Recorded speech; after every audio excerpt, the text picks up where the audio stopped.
What's up, guys, and welcome to another episode of the Powerhouse Mentality Podcast. I am your host. I am Caitlin Kenna. I'm going to be honest with you guys. I have so many things that I want to talk about. There's so much going on right now that I want to share with you, and I just started to, I'm just going to start to talk, and we're going to see where this goes. I do have a little bit of an agenda that I want to cover in some way, shape, or form in this podcast, but the biggest thing I want to do is share where I'm currently at in my journey and see if maybe that could help somebody out, because right now I'm at a point where I like to call it like a little transition.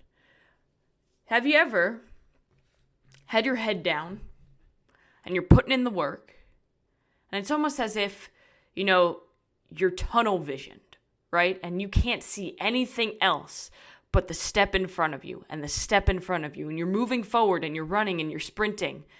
And then you come up for air and you look around and you notice that, shit, maybe I'm not on the path that I want to be on. Or maybe I was going in the complete wrong direction. I didn't even notice it because I was so busy putting in the work. That's kind of where I feel like I'm at right now. I have a lot of goals that I want to accomplish. I'm an individual who will never settle for anything less than what I want out of life. Like, if I want something, I am going to do everything to get it, if I truly want it. There have been a lot of times in my life where I've set goals for myself and I've started progressing towards the goal and took a step back and realized that that's not actually what I want. And I think that's important too. It's important for you on the journey to be able to take a step back, reevaluate where you're at, and see if that's actually where you want to go. Because it happens, right? We go through different periods of our life. We go through different seasons and different points in the journey where maybe we just change what we want out of life. And that's why I think it's always important to check in with yourself and to make sure that what you're doing on a daily basis is what you need to be doing to allow you to live the best life that you possibly can. Because at the end of the day, we only have one life on this earth. You only get one shot at each day, at each moment. And when you think about it like that, it gets a little bit scary. It gets a little bit intimidating. Because then you really start to think, well, shit, life is flying by. Am I actually making the most of it? Or am I just kind of checking boxes off and getting through my days? And that's a pretty shitty way to live your life. Like, I know for myself, I don't want to look back in a year, in 10 years, in 20 years, and have regrets on not taking chances. And I had a conversation with my boss, Kevin. And Kevin's a very special human to me because not only is Kevin my boss and the CEO of the company that I work for, Hidden Summit, but before I was a coach and before I worked in the education department with Hidden Summit, I was a client. I was a client of Kevin's. So he knows my entire journey. He knows my struggles. He knows where my mind's at, probably more than most people other than my husband and my current coach, who really understand where I'm at. And we had a really good conversation yesterday about my goals, specifically my fitness goals, what I want to do in the sport of CrossFit, what I want to do with my training, and what I want to be. And he said, well, right now, what you need to do is something that's going to terrify you, and it's scary, and it's uncomfortable, but it's something that is going to allow you to get to where you want to go. So that way, in a year from now, when the Open comes around, the CrossFit Open, are you going to look back and are you going to regret not doing this and not going all in on the things that fucking terrify you? Or are you going to be happy with where you're at? That's the choice that you get to make.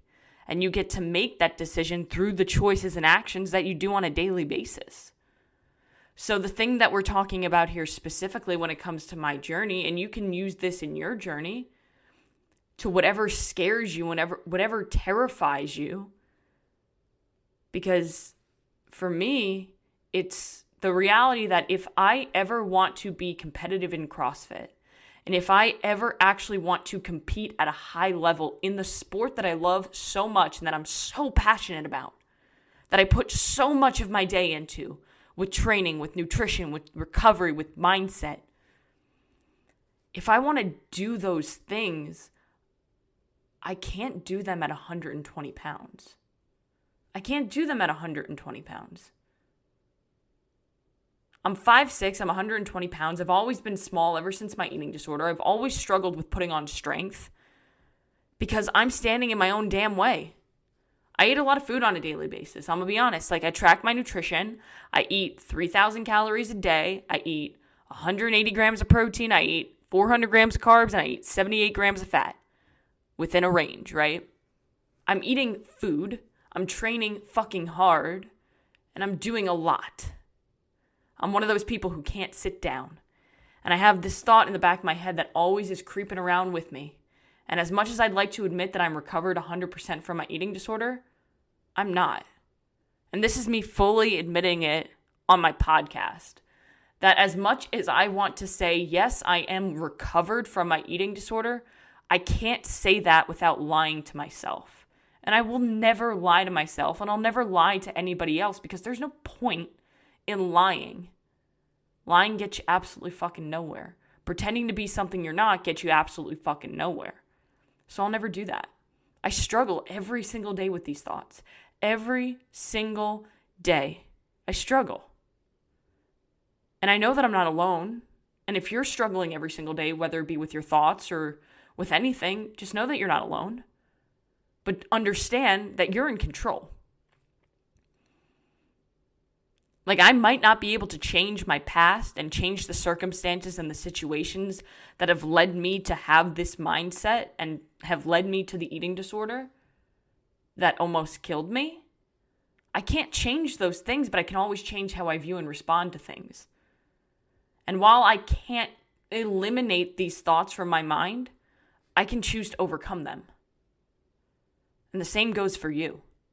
If you have these thoughts that are telling you all these lies about yourself, that you can't do it, that it's not worth it, that's too risky, you're never going to get there, they're lying to you. You can do absolutely anything that you set your mind to. The problem is that people do not take deliberate enough action on their thoughts and on the things that they want out of life because they don't believe that they can actually do it. Most people will never, ever live up to their full potential in life just because they don't believe in themselves. Because they have these thoughts and voices in their head that are telling them that they can't. Because they're standing in their own damn way. And I'm doing the same fucking thing right now. I'm terrified. I'm terrified of seeing that scale go up. I'm terrified of the thought of doing less in order to be more when it comes to my training. I'm petrified of my clothes fitting a little bit tighter because I'm putting on the weight that I need to be competitive in the sport that I love. Now the question is, am I going to remain comfortable where I'm at? Or am I going to get uncomfortable in order to get the life that I want? And in order to be where I want to be in my sport, but also in my life. Because the reality is, I'm not restricting calories, but I definitely fear a lot of foods. Absolutely, I have my foods that I eat every single day because they're my safe foods. And when I try to avert away from them, it causes so much anxiety that it's embarrassing to admit. And that's no way to live your life. To anybody who's ever struggled with food or with behaviors surrounding food and eating, it's like for somebody who struggles with binge eating, or a problem with overeating, or you have an emotional eating problem, you can't just stop fucking eating. It's not like somebody who has a drug problem. If somebody's addicted to cocaine, they can just stop cocaine. They don't need it to live. even though they feel like they do, right? They'll go through withdrawal. It'll suck for a really, really long time, and then they'll be okay, maybe. But you can't not eat food. So it's not something that I can avoid. It's something that I literally need in order to thrive in my life, and because of the volume of training that I do, that I really need. And it's scary. So I want you to imagine a cold pool in the summer. You see people just having fun in the pool, and you kind of put your toe in. You're like, oh shit, that's really fucking cold. And you're afraid to jump into the pool because the water is really cold. And you know that it's going to be really, really uncomfortable. But you see everybody having so much fun, and you're like, it's so cold. How are they not even feeling it? And then you decide, you know what, I'm going to jump in. So you jump in, and you're like, oh, it's really cold. Like, oh my God. And you have like that really, really uncomfortable feeling for a couple minutes, and then you're okay. And then you forgot that it was even cold in the first place because you're having so much fun, or because you're enjoying the pool so much because it feels so good on that hot summer day. That's kind of where I'm at right now. And that's where a lot of you are. You're sticking your toe in the water, and you're afraid to jump in because it's so fucking cold. And you know that it's going to be really fucking uncomfortable. But you also know that that discomfort is temporary. Because eventually, with anything in life that was once uncomfortable, it becomes comfortable the more that you do it. The more that you expose yourself to that discomfort, the more comfortable it becomes. And the better you become. And then it's just second nature. And it's a habit, it's a behavior that you've built. So if you want to accomplish something in life, you have to understand that it's going to be really uncomfortable. And that you're going to have to jump in the cold water at some point if you actually want to accomplish that thing. Or you can just keep dipping your toe in and running away like a little bitch. I mean, do you really want it? That's the question you can only answer.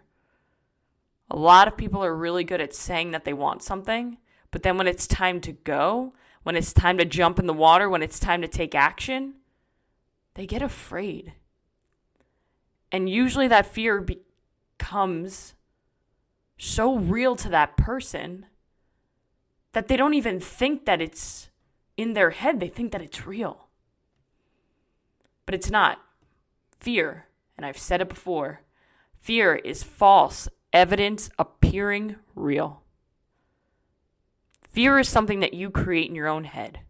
Anxiety is something that you create in your own mind, based on how you perceive a situation. Because if you have one person who has the exact same scenario as you, but they have a completely different perspective from it, they're going to get a completely different result from that.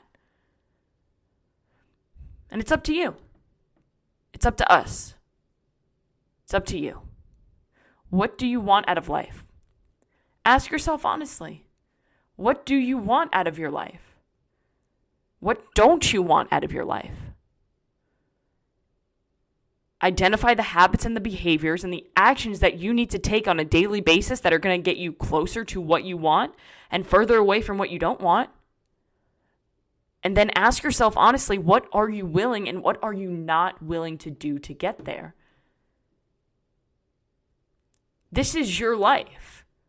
You don't need to let anybody else decide these things for you. But you need to make a decision at some point. What do you want? What don't you want? Life is too short to allow anyone or anything to scare you from taking the chance to get the things you want. I'll repeat it. You get one chance at this life. Today is, March 7th, 2023. It's March 7th, 2023. You only get one shot at March 7th, 2023. Think about that. It's scary when you think about it. So attack today as if it's your last shot, because it is. It's your fucking last shot at today.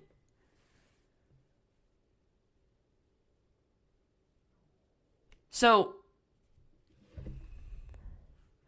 I'm at this point in my journey, like I said, where I'm in a little bit of a transition, where I've been putting a lot of thought and where I had my head down for so long, just going all in. Training, nutrition, everything. And I've been pounding my face into the ground. And then I stand up and I look around and I say, well, fuck. Am I doing the things that actually are going to take me to where I want to go? Or am I getting uncomfortable, but remaining comfortable when it comes to other things like my eating disorder thoughts? Those thoughts don't serve me anymore. And while maybe they protected me at one point, they don't fucking serve me anymore. So here's me saying that I'm going to get really uncomfortable over the next year. And I'm going to be competitive at a high level in CrossFit by the time the 2024 season begins. Because sitting out on the 2023 Open because I felt that I wasn't ready fucking sucked. And then I popped a rib out of place last week, so that fucking sucked too. And then Stone left on Friday for Paraguay. And that fucking sucked too. But you know what? Life is full of those moments. Full of those moments where they challenge you and test you and they feel so impossible. But you can always get through them. You always can. There was a time back in December. It was right around Christmas. So December 24th, Christmas Eve, I was like really fucking sick. Like I had the flu and I couldn't get out of bed and my fever was so high that I literally passed out in bed. And that was about a week after our wedding. So I went from literally the highest point in my life where I felt so good. I was so happy. I felt just so present and I felt like at the highest point in my life. After the best day of my life, and then taking the weekend to hang out with our friends and be present with Stone and not worry about shit, but just being present and enjoying life. I went from that to literally being unable to move out of bed because I was so sick. And I remember the next day, Christmas, I felt a little bit better, but I was still pretty fucking miserable. And then I remember on December 26th, I'm pretty sure this is the exact day where this moment happened. I was so congested and I couldn't breathe because it was like in my chest at this point. And I was so afraid that this was going to be pneumonia and it was going to be a long-term thing. And when you're really sick, we all have those moments, like when we're really in the thick of it, whether it be with a sickness or whether it be just a really challenging time, where we literally think to ourselves, like, I don't even know if I'm going to be able to get past this. And I remember that exact moment. I was laying on the bathroom floor in Stone's childhood bedroom, and I was crying on the bathroom floor because of how fucking hopeless I felt and how miserable I was as the shower was literally masking my crying and trying to get me to not be congested.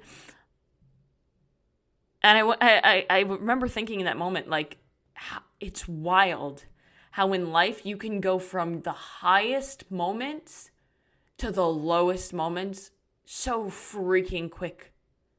Like, I know we've all had that thing that happens where it's like everything's good and we're on like cloud nine, you know, the day's normal. And then we get a text message or we get a call from someone where something happens and it completely changes our entire life. And it challenges us in so many ways. You know, like, I hate to be morbid, but like, there have been scenarios, I know people, and I've had moments like this where like, I'm good, I'm having a good day, and then I get a text that my grandfather's dying. Like, he's going tonight. And I'm in North Carolina and he's in New York, and I won't be able to ever see him again. Like, that happened 3 years ago. That one text message from my mom completely changed a normal night. Remember, it was a Saturday night. I was excited because I didn't have work in the morning back when I worked at Fitness Connection. And I was like literally at work all of the time. I was like, I don't have to work on a Sunday. I can sleep in. I was having a good night, watching some Netflix. And my mom texts me that your grandfather's going to die tonight. And yeah, I knew he was going to die soon, but I thought I'd be able to see him again. We've all had moments like that where we have one thing happen at the snap of a finger and our entire life changes and we go from such a high point to such a low point. And then we think that we can't get out of it. But no matter how low you are, You can get out of it, and you will get out of it. So stop being the fucking victim. The most disgusting thing about our society today is how many people are out there being a victim. Like, we've all been through shit. I don't care what you've been through. I care how you overcome it. Nobody likes a sob story. Everybody likes the underdog story. So get up and make your underdog story. If you've been through shit, don't allow that shit to pull you down. Don't allow the people around you to tell you what you can or cannot do. You live your life, and you live each day like it's your last shot, because it very well might be. That's how I'm going to live my life. And if you guys want to follow along, go ahead, follow along. Follow my footsteps. Let's learn from each other's mistakes. Because life is too fucking precious. And you only get one shot. So guys, go out today and do one thing that's going to take you one step closer to where you want to be.